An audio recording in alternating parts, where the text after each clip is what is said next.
साथी थे जो उस दौर में कविताएं किया करते थे। स्कूल के बच्चे, आप में से कुछ लोग अगर कविताएं करने वाले हो तो अपने आप साथ रिलेट कर सकते हैं। और हमने ऐसे उनसे कहा कि कविताएं सुनाइए। साथी का नाम अभी नहीं लूंगा, रेलेवेंट नहीं है, लेकिन बाद में वे दिल्ली विश्वविद्यालय में हिंदी के शिक्षक भी बने। उन्होंने एक छोटी सी कविता सुनाई। कॉन्टेक्स्ट सिर्फ इतना है, कविता आप उसे कविता कहीं भी या ना भी कहीं फर्क नहीं पड़ेगा। कॉन्टेक्स्ट सिर्फ इतना है कि उस समय एक सीरियल शुरू हुआ था, उसका नाम था मुंगेरी लाल के हसीन सपने। आई डोंट नो आप लोगों में से वो याद है कि नहीं। रघुवीर यादव शानदार अभिनेता है जो कि मुंगेरी लाल का रोल उसमें कर। कविता मुझे एग्जैक्ट शब्द याद नहीं, पर पंक्तियां कुछ तरीके से चलती है कि कॉलेज के लॉन में बैठे हैं, चल रही है चर्चाओं पे चर्चाएं, ऐसे में न जाने कैसे उठी एक चर्चा जिसका मौजू था मुंगेरी लाल के हसीन सपने। सुनते ही एक तेज तर्रार वाला अचानक चिड़ी उचकी, उठकर खड़ी हो गई, कहने लगी, है मुंगेरी लाल? वो तो मुझे शक्ल से ही लगता है चमार जैसा। कविता खत्म हो जाती है।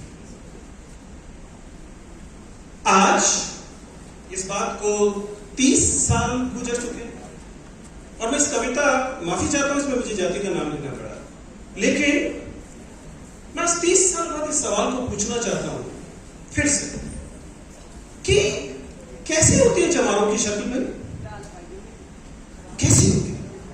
यानी शक्ल आपकी जाति को कैसे कैरी करती है?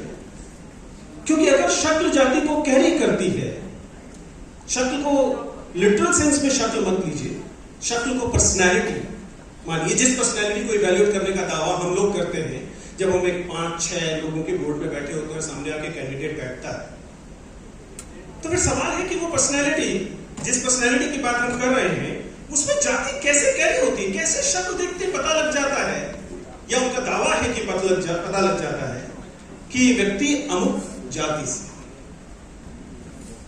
कट करके सीधा 15 साल 20 साल बाद आइए। आप में से शायद लोग जानते ही हैं कि मैं इंटरव्यूज लेता हूं, ऐसे ही कहीं इंटरव्यू लिया जा रहा था मल्टीपल बोर्ड्स पे। एक से ज्यादा बोर्ड थे, एक मैं एक बोर्ड में था, किसी और बोर्ड में कोई और इंटरव्यू चल रहे थे। अब लंच के दौरान हम लोगों को इकट्ठा मिलना था। जब हम लोग अपना इंटरव्यू खत्म करके पहुंचे, हमें 5 मिनट लेट हो गया था, लंच का समय हो चुका था। हम लोग जब पहुंचे तो वहां काफी गहमा गहमी थी, काफी परेशानी, तनाव लोगों के चेहरे पर था।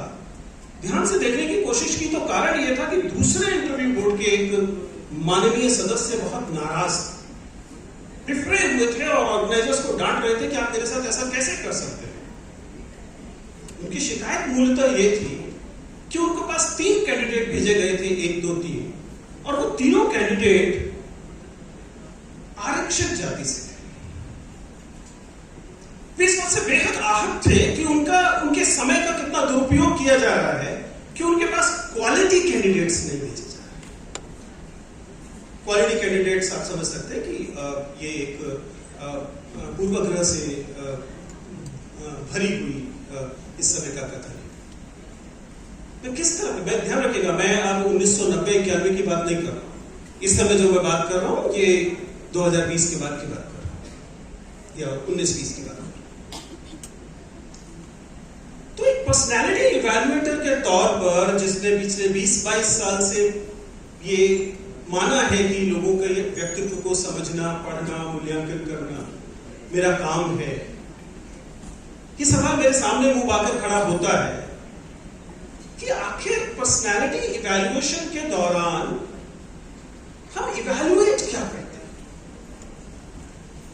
आप लोग प्रीलिम्स क्लियर करेंगे, मेंस क्लियर करेंगे और उसके बाद इंटरव्यू देने पहुंचेंगे, तो यकीनी तौर पर आप ये लोग मानकर चलेंगे कि सामने ये जो बोर्ड बैठा हुआ है इसके पास भी क्षमता है कि वह देख सके कि आप लोगों की पर्सनैलिटी के क्या पॉजिटिव्स हैं, क्या नेगेटिव्स हैं, whether you will be a good civil servant और नॉट। लेकिन how do they do it? मेरी जो अपनी समझ है जिसे मैं आपके साथ इस समय शेयर करना चाह रहा हूं इन दोनों उदाहरणों के आधार पर, वो मूलतः यह है कि प्लीज इस बात को समझिए कि व्यक्तित्व के मूल्यांकन में, पर्सनालिटी के इवैल्यूएशन में, इंटरव्यूज में, the most difficult part is not to जज, the candidate. The most difficult part is to unjudge the candidate. It's not evaluation of the candidate only. It is also the evaluation of the evaluators, their biases, evaluation of the evaluator and their stereotypes, and sometimes even discriminations. क्योंकि दरअसल हम लोगों को लगातार जज करना ही तो सिखाया जाता है। सारी की सारी जाति व्यवस्था मूलतः इसी तर्क पर तो चलती है कि आपने किसी जन्म में कौन से कर्म किए थे, परिणामतः इस जन्म में आप अमुक जाति में पैदा हुए, और चूंकि आप इस अमुक जाति में पैदा हुए हैं इसलिए आपके व्यक्तित्व के ये गुण हैं। और ये जो स्टीरियोटाइप्स पहले से बने हुए हैं, अगर आप दलित जाति से आते हैं तो आपके लिए तो उपयुक्त काम XYZ है।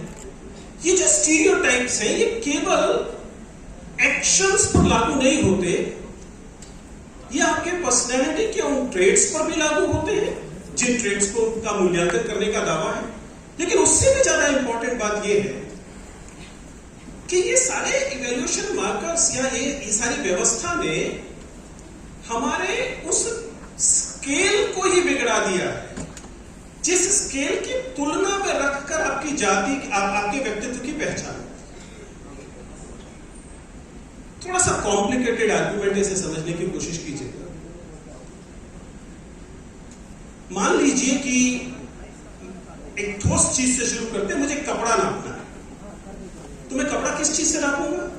मेरे पास एक स्टैंडर्ड मीटर होगा और मैं लूंगा और स्टैंडर्ड मीटर के अगेंस्ट इस कपड़े को नापूंगा, क्लियर, और उसके आधार पर कहूंगा ये 1 मीटर कपड़ा है।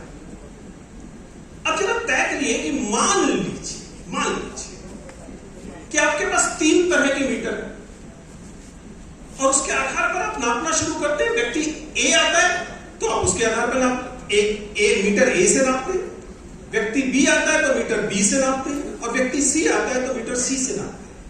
ये जो स्टैंडर्डाइजेशन का प्रोसेस है यही गड़बड़ हो गया। पहली बार याद कीजिए वही कछुए और खरगोश वाली कहानी। अगर आप कछुए और खरगोश की कहानी से ये गलतफहमी पालकर बैठे हैं कि अगर कछुआ बहुत मेहनत करेगा तो रेस जीत लेगा, तब आपने कहानी का मूल मर्म तो पकड़ा ही नहीं ना। सवाल तो यह है कि कछुए और खरगोश की रेस कराई क्यों जाएगी? इस पर कोई सवाल उठाएगा कि नहीं उठाएगा? कि आखिर किसने तय किया कि तेज दौड़ना वह मानक होगा जिसके आधार पर मूल्यांकन किया जाए? तो आपने पर्सनैलिटी ट्रेट्स में कुछ पर्सनैलिटी ट्रेट्स उठाए जो ब्रिटिश कॉलोनियल हिसाब से रूलिंग क्लास के ट्रेट्स थे, उनका आपने कलेक्शन किया और कहा कि आगे आने वाले हर व्यक्ति को इसके आधार पर नापा जाए। ऐसा नहीं है कि ब्रिटिश ने पहली बार किया, हमारे यहां बहुत पहले से होता रहा है। बल्कि मुझे तो पूरी शर्मिंदगी के साथ इस बात को बोलना चाहिए क्योंकि मैं उस कबीले से आता हूं, टीचर्स का कबीला, मास्टरों का कबीला, जिसने ये करना शुरू किया। मुझे उम्मीद है कि एकलव्य को आप भूले नहीं होंगे। आखिर एकलव्य क्या कर रहे थे? एकलव्य सिविल सर्विसेज में जाने की कोशिश ही तो कर रहे थे, और द्रोणाचार्य ने क्या तय कर रखा था? सिविल सर्विसेज में कौन जाने वाला है? अर्जुन जाने वाले। आखिर मेरे ही कबीले के द्रोणाचार्य थे जिन्होंने तय किया कि इन 2 विद्यार्थियों में से इस विद्यार्थी को आईएएस देना है, इस विद्यार्थी को ग्रुप सी में डाल देते हैं। इसलिए पहले तो उन्होंने शिक्षा देने की से मना की, और बाद में अगर बिना शिक्षा के भी कोई व्यक्ति मुखर्जी नगर और नेहरू विहार में दिन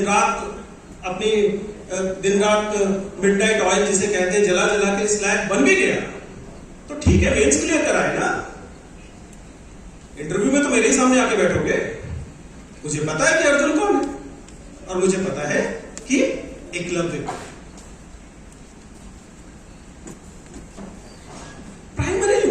to say is very simple. That it is true, thanks to Baba Saheb Ambedkar, that हम लोगों के पास अब ऐसे स्ट्रक्चर कम से कम कुछ इवॉल्व हो गए कि आपको ब्लेटेंटली एक्सक्लूड नहीं किया जा सकता. बट मेक नो मिस्टेक, अभी ऐसे कई सारे इनविजिबल स्ट्रक्चर्स हैं. वे स्ट्रक्चर्स जो कि कल्चरल कैपिटल के नाम पर आते हैं, वो स्ट्रक्चर्स जो इवैल्यूएशन पैरामीटर्स के नाम पर आते हैं, वे स्ट्रक्चर्स जो दरअसल अब तक की हमारी जो समझ है, उस समझ के आधार पर जो हमारे मूल्यांकन के तरीके हैं, उनके रूप में आते हैं.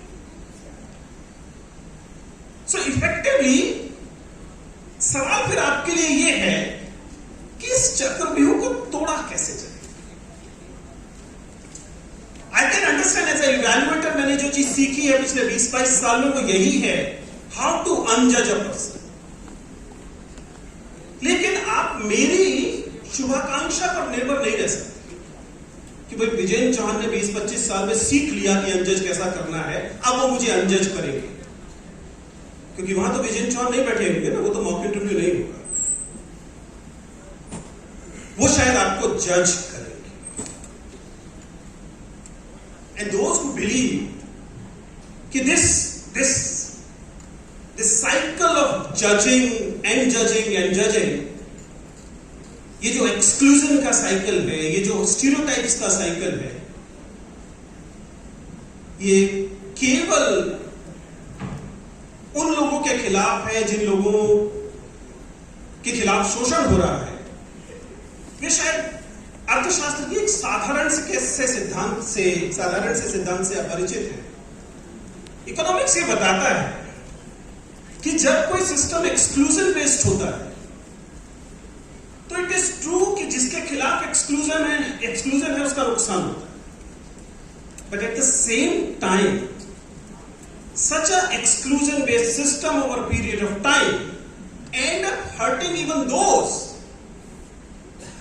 जो कि इसमें हेजेमनी में ऊपर है, जिनको लगता है कि सिस्टम उनके खिलाफ नहीं है, दूसरों के खिलाफ. बिकॉज ये जो एक्सक्लूजन की चक्की है, इससे overall size of the pi start reducing. And despite the fact that you are getting a fair share, more than your fair share in that pie, overall things you get is less than had there been no exclusion in the society. अगर जाति व्यवस्था से आप मानकर चलते कि उसके होने वाले बहिष्करण का नुकसान केवल दलितों को होता है, तो आप इस बात को भूल रहे हैं कि इस एक्सक्लूजन की वजह से कुल मिलाकर अर्थव्यवस्था का उत्पादन इतना कम हो चुका होता है कि भले ही आप 50% हथियार लें, तब भी अगर ये पूरा उत्पादन होने दिया गया होता तो जो आपको हिस्सा मिलता, आपको उससे कम हिस्सा मिलता. Yes, it is absolutely against those classes जिनके खिलाफ ये डिस्क्रिमिनेशन है, but it is not favouring at all you either. So it is in your interest, if you are coming from the upper caste, upper class, it is in your interest as well to make the society inclusive. एक इसका लेकिन दूसरा हिस्सा जिसकी वजह से मैं आज आया हूं और आपको से डिस्कस करना चाहता हूं, वह भी इतना ही डरावना है. ये इसलिए डरावना है कि जिस तरीके से मैंने कहा कि शोषणकर्ता का भी अमानवीकरण करता है, उसे भी नुकसान पहुंचाता है, बिल्कुल दूसरा हिस्सा भी उतना ही डरावना है. दूसरा हिस्सा यह है कि जब आप व्यक्तित्व में लगातार स्टीरियोटाइप्स फेस करते हैं, तो जिन लोगों के मन में स्टीरियोटाइप है, उनके मन में तो स्टीरियोटाइप है ही, लेकिन अगर आप इस स्टीरियोटाइप को एक्टिवली काउंटर नहीं करते, जिनके खिलाफ ये स्टीरियोटाइप है, you'll be surprised कि इसका प्रभाव फिर ये होता है कि आप इस स्टीरियोटाइप के जैसा व्यवहार करने लगते हैं. जो लोग थोड़ी बहुत सोशल साइकोलॉजी जानते हैं, इसे स्टीरियोटाइप थ्रेट कहा जाता है। अमेरिका में इस पर काफी काम हुआ ब्लैक्स वाले चीज को लेकर। मसलन एक छोटी सी स्टडी है, अगर मेरे पास 5 मिनट 2 मिनट है तो मैं बता देता हूं। स्टडी कुछ इस तरीके से थी कि अमेरिका में माना जाता है स्टीरियोटाइप कि व्हाइट लोग इंटेलिजेंट होते हैं, ब्लैक लोग कम इंटेलिजेंट। स्टीरियोटाइप सिंस स्टीरियोटाइप है तो बहुत लोग यकीन करते हैं। हमारे यहाँ जाति को लेकर स्टीरियोटाइप है, आप जानते हैं। ब्राह्मण लोग कहां से पैदा हुए थे? जाहिर है कि ज्यादा विद्वान होते। स्टीरियोटाइप। इसका एक रिवर्स स्टीरियोटाइप भी है, वो ये है कि अमेरिका में ब्लैक लोग माना जाता है कि खेल में बहुत अच्छे, खिलाड़ी बहुत अच्छे। एक स्टडी की गई स्टीरियोटाइप थ्रेट को समझने के लिए, 2 हिस्सों में बांटकर जैसे किया जाता है। एक सेम प्रश्न पत्र होमोजेनियस किस्म के 2 अलग अलग ग्रुप्स को दिया गया। एक में ब्लैक और व्हाइट दोनों थे, दूसरे में ब्लैक और व्हाइट दोनों थे। सेम पेपर, सेम टेस्ट देते समय एक में कहा गया कि ये टेस्ट स्पोर्ट्स इंटेलिजेंस का टेस्ट, दूसरे ग्रुप को दिया गया ये स्पोर्ट्स एबिलिटी का टेस्ट। आप समझ सकते हैं कि इसके रिजल्ट्स जो निकले वो क्या थे। जहां कहा गया कि स्पोर्ट्स इंटेलिजेंस का टेस्ट है, वहां पर व्हाइट्स ने बहुत अच्छा परफॉर्म किया और ब्लैक्स ने अंडर परफॉर्म किया। सिमिलर किस्म के दूसरे ग्रुप को जब ये कहा गया स्पोर्ट्स एबिलिटी का टेस्ट है, तो ब्लैक्स ने अच्छा परफॉर्म किया और व्हाइट्स ने, चूंकि वो स्पोर्ट्स में बुरे होते, बुरा परफॉर्म किया। सरप्राइजिंग थिंग इज कि टेस्ट दोनों का सेम था। सोशल साइकोलॉजिस्ट ने कहा कि नॉर्मली जब समाज में एक तरीके का स्टीरियोटाइप चलता है और हम अंदरूनी तौर पर उस पर यकीन करने लगते हैं, तो we end up having that performance anxiety जब भी हमें लगता है कि हमारी उस चीज को टेस्ट किया जा रहा है जिसमें माना जाता है कि हम बुरे।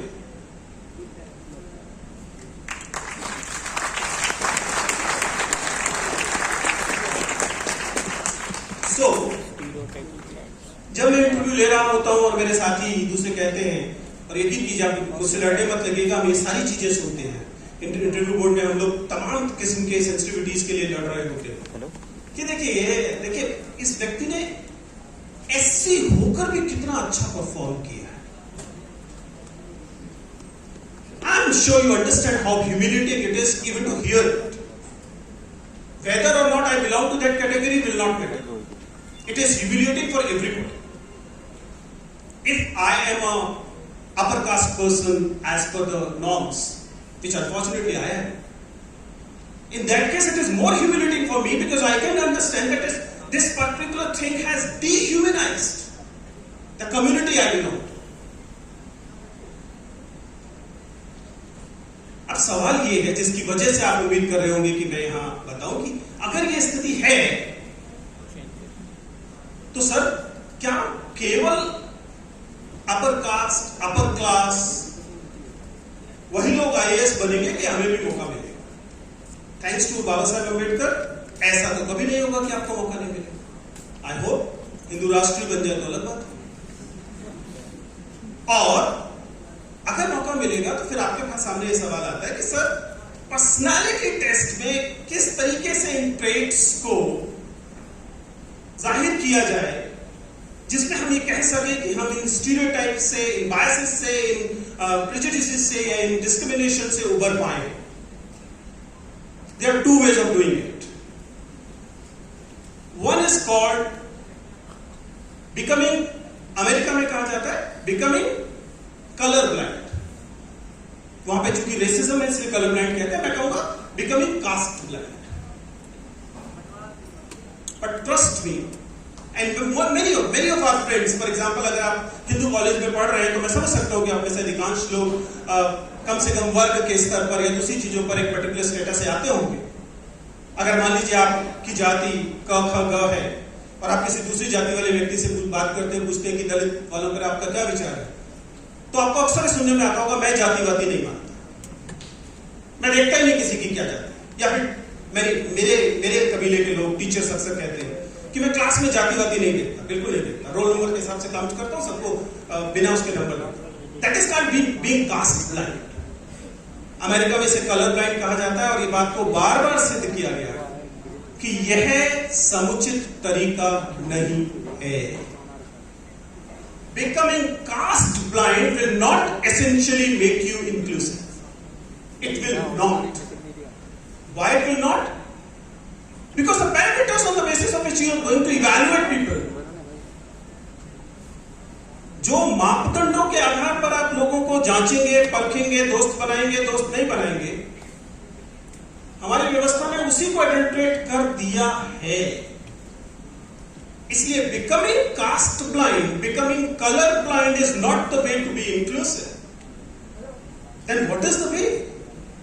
Way is to admit the caste, to acknowledge the caste, and then become multi-caste society. आप इस बात को स्वीकारना शुरू कीजिए कि मैं उस जाति से आता हूं जिस जाति के कुछ प्रिविलेजेस हैं, या मैं उस जाति से आता हूं जिस जाति को कुछ एक्सप्लॉयटेशन सहना पड़ा है। And then think of a group which is so diverse कि उस ग्रुप में सभी जाति के लोग हों। मैं जाति की बात यहां पर कर रहा हूं क्योंकि हम बाबा साहब की बात कर रहे हैं, लेकिन ये किसी भी किस्म की सोशल कैटेगरी पर लागू होता है। मैं जाकिर हुसैन कॉलेज से आता हूं और ऐसा कोई समूह जिस समूह में मान लीजिए अल्पसंख्यक समुदाय के लोग हो ही ना, मैं उस पर शक। इसी तरह से आपको भी शक करना चाहिए अपने आप पर। अगर आपके इमीडिएट सर्कल में आपने 10 दोस्त जो क्लोज दोस्त बनाए, वो इंसिडेंटली एक ही कास्ट, एक ही तरह की सोशल कैटेगरी से आते हैं, उसमें दूसरे अपने से भिन्न लोग शामिल ही नहीं, रीजन के आधार पर, जेंडर के आधार पर, कास्ट के आधार पर, रिलीजन के आधार पर। If you're in a monolithic kind of a group, then you should doubt your ability to be inclusive. And it is really important. And it applies to everyone, not only the forward caste, also to the Dalit caste. Don't be in ghetto. Don't be in ghetto. Why? Because you deserve better than being in ghetto. If you are able to have a diverse group, you will have more opportunities to learn. आप Hindu college में आए और आपके दोस्तों में एक भी व्यक्ति नॉर्थ ईस्ट से नहीं है, क्या फायदा हुआ हिंदू कॉलेज में आने का? भाई जाके प्रतापगढ़ के डिग्री कॉलेज से कर लेते। And same will apply to other social categories like caste, like religion, even the class part. It is important. अगर आपके मन में अचानक ग्रुप में सवाल उठता है, चलो पिज्जा खाने चलते हैं, and everybody in the group is saying चलो चलो चलते हैं, then there is a problem. There is a problem. Because there has to be at least 1 or 2% in the group जो जैसे ही सुने कि 150 रुपए 200 रुपए एक साथ खर्च करने हैं, उनका चेहरा थोड़ा मायूस हो जाना चाहिए, क्योंकि उनकी पॉकेट में 150-200 रुपए नहीं। और अगर आपके ग्रुप में ऐसे लोग नहीं जिनकी पॉकेट में 150-200 रुपए की कमी कभी ना होती, then I'm sorry, you're in a wrong group. You're again missing out the opportunities to learn. It's not only about caste, it is also about class. The only message I can give to my alma mater, all of you, is that please be inclusive, and to be inclusive you have to be in diverse group. You have to appreciate the culture which is different from you. What I'll do is I'll close it here. I'll take a few questions and then maybe we'll have more answers. Thank you.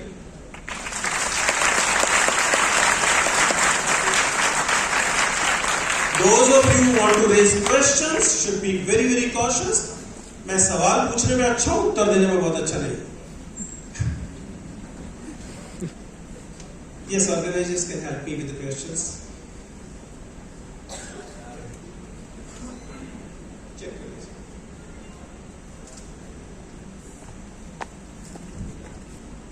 एक ही mic है क्या गरीबों के पास?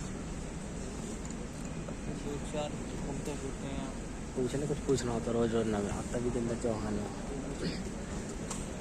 मेरे पास अभी सही clarity नहीं है सवाल पूछने की। तेरे पास तो आवाज ही नहीं लग रहा है। Do we have any question, please? I'm sorry, because of the light issue, I cannot see.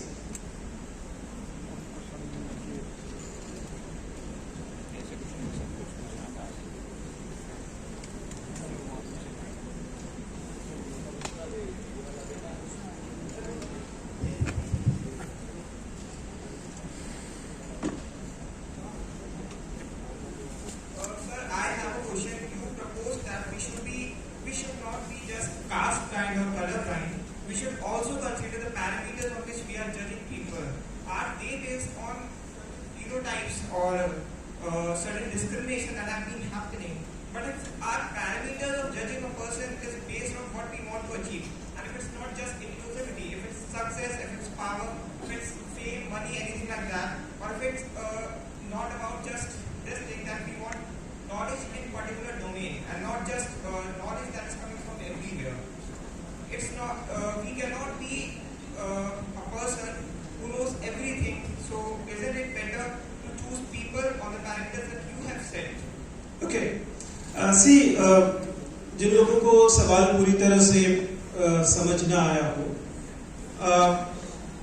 सवाल मूलतः यह है कि सर आप जितनी बड़ी बड़ी महानताएं हम पर लाद रहे हैं, अगर हमारी जिंदगी का उद्देश्य वे ना हो, इंक्लूसिविटी हमारी जिंदगी का एकमात्र उद्देश्य ना हो, हम सफल होना चाहते हो, हम पावरफुल होना चाहते हो, और इस कारण हम ये चुने कि इन चीजों पर ध्यान देने की बजाय जो सब्जेक्ट डोमेन है उस पर ज्यादा ध्यान दें।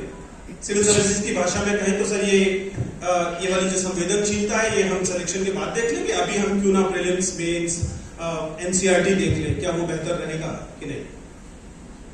Sorry to disappoint you, but ऐसा नहीं होता। ऐसा इसलिए नहीं होता कि हम जब चुनते हैं कि हम क्या सीखेंगे और किस सीखने को टाल देंगे, ये बहुत निर्दोष प्रक्रिया नहीं है। इस प्रक्रिया में अपने बायसेस, अगर हम ये तय करते हैं कि हम इंक्लूसिव होना मसूरी पहुंचने के बाद शुरू करेंगे, अभी हम केवल एनसीईआरटी ढंग से कर लें, then why are you doing it? You're doing it because you have certain privileges and you actually want to enjoy these privileges till they last. अगर ये प्रक्रिया ही एक्सक्लूसिव है तो वह व्यक्ति जो इस एक्सक्लूजन में दूसरे सिरे पर है, जिसके खिलाफ ये डिस्क्रिमिनेशन है, क्या वो ये कह सकता है कि मैं इंक्लूजन के बारे में बाद में बात करूंगा? Will that be a fair idea? No.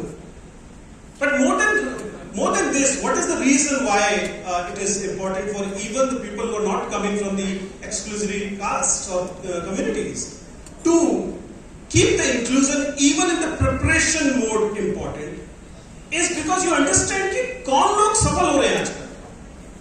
Civil services only, nothing else. मेरा डोमेन चूंकि लिमिटेड है तो उसी में बात। आपको हैरानी होगी कि 11 लाख लोग अपीयर हो रहे हैं, 10 लाख 11 लाख लोग फॉर्म भर रहे हैं, अपीयर नहीं फॉर्म भर। फाइनल सिलेक्शन कितनों का होगा आप जानते हैं। What differentiate from a successful candidate? What differentiate successful candidate from not so successful candidates? It's not about the number of hours given. It is not about the subject domain knowledge as you mentioned, though it appears objectively that is the case. But it is about the entire ecosystem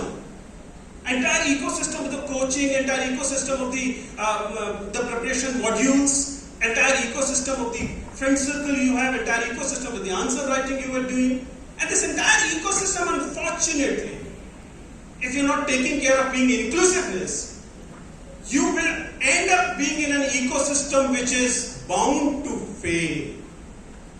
आप प्रतापगढ़ से यहाँ आए IAS बनने के लिए, पूरे प्रतापगढ़ के 10 लोगों के साथ इकट्ठा होकर आपने एक कमरा ले लिया, प्रतापगढ़ी दोस्त आपने बनाए। At the end of the day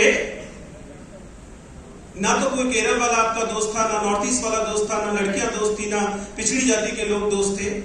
आपके लर्निंग अपॉर्चुनिटीज कम हो गई, और ये लर्निंग अपॉर्चुनिटीज का कम होना will reflect that not only in the interview format, even in your prelims and mains. I mean, I'm saying on the basis of the ecosystem I witness almost every day. So having a diverse ecosystem, which effectively means taking care of the inclusiveness, is in the interest of you as well. If for some reason you believe that you can defer it after you get to the Mussoorie thing, chances are that you will not be getting to Mussoorie. This is what I understand. I may be wrong here, but this is what my understanding of casting is. Excuse me. Hello. Two more questions.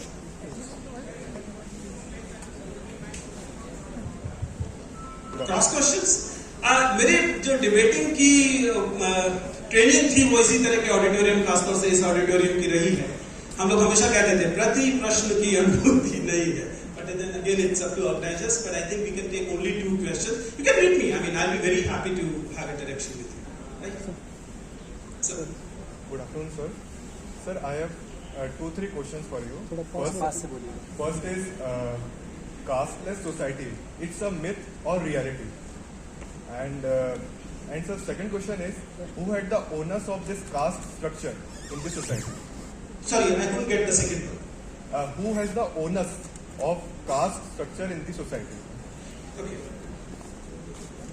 I will not actually have so far. Is that I don't know about pre-Vedic period. I mean, honestly, I never trust those stories which say that the pre-Vedic time was more egalitarian, but let it be. My understanding is that it is the history and the society we are living in which nurtured this stratification, this social stratification which we call caste. ये कैसे इतनी honours किसमें दायरे की, इसका मतलब है कि जो हमारा सोशल स्ट्रक्चर है उन्हीं का ऑनर्स, उन्हीं की वजह से ऐसा है. क्या हम अपने आप को इससे आजाद कर सकते हैं कि जी मैंने तो नहीं बनाया इसलिए मैं इसमें कुछ नहीं करूंगा? I am sorry, that can not be done. Either way, चाहे इसमें पीड़ित पक्ष में हो, चाहे आप इसमें शोषक पक्ष में हो, लेकिन दुर्भाग्य से ये विकल्प हमारे पास नहीं है कि हम न्यूट्रल रहें. पहली बात. दूसरी बात कि ये जो कास्ट स्ट्रक्चर है, इस जाति की व्यवस्था का क्या तोड़ हो सकता है? Honestly, it's a huge question. Baba Saheb wrote that annihilation of caste thing. My understanding, however, is that the root actually lies with religion. And unless we actually strike on the roots of it, caste will sustain. And those who believe that the caste is gone, caste consciousness is gone, no, it has changed form, nothing else. Even in the very elite urban places, even most elite urban places, we have seen how caste function, sometime naming it differently. कभी बोल देंगे नहीं ये जाति का मामला नहीं है, ये संस्कारों का मामला है. But caste is ultimate reality of our society. इसलिए उसे कास्ट ब्लाइंड वाले तरीके से प्लीज मत देखिए. ऐसे लोगों की संख्या निश्चित तौर पर बढ़ी है जो कहते हैं कि मैं जाति को नहीं मानता. लेकिन जैसा मैंने कहा, कास्ट ब्लाइंड होना, कास्ट इंक्लूसिव होना नहीं है. Caste consciousness is not essentially a bad thing. In fact, it is a good thing in my perspective. So, caste consciousness, thanks to Mandal and later, especially उन लोगों में भी अब cast consciousness आई है जिन लोगों का दावा ये था कि उनके अंदर नहीं होती. To me it's a nice thing. Maybe we can take one more question.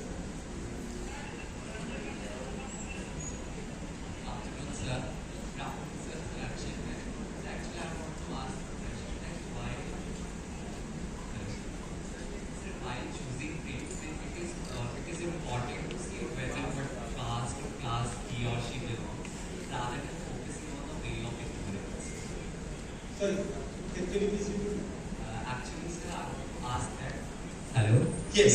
Sir, I want to ask that while choosing trends, it is important to know about it from which class and background he or she belongs, rather than focusing on the veil of ignorance. I understood that. That's been a question I almost daily face from my daughter. Because So, it may be offend for other person as well. by see, asking. this is, thank you for saying it, the last part. It is important. I'll take the last part first and then go back.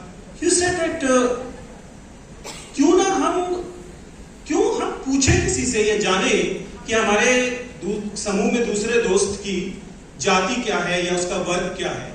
हम इसमें wheel of ignorance शब्द इन्होंने इस्तेमाल किया जो कि political theorist का शब्द है, लेकिन मूलतः ये कहा गया कि क्यों ना हम इसमें अनजान बने रहें. अगर हम अनजान बने रहेंगे तो फायदा होगा. और दूसरी बात जिसका उत्तर मैं पहले देने वाला हूं, उन्होंने कहा कि क्योंकि अगर हम जानने की कोशिश करेंगे तो वो ऑफेंड हो सकते हैं. With that start my actual query that we claim to be one of the oldest civilization, oldest culture. इसके बावजूद इतने सालों से हमारे पास भाषा है, शानदार संस्कृत है, हिंदी है, दूसरी भाषाएं हैं, अंग्रेजी है. उसके बावजूद हम ऐसी भाषा क्यों नहीं विकसित कर पाए जिसमें साथी की आइडेंटिटी के बारे में बिना उसे ऑफेंड किए बात की जा सके. As a communication teacher, to me it is important question.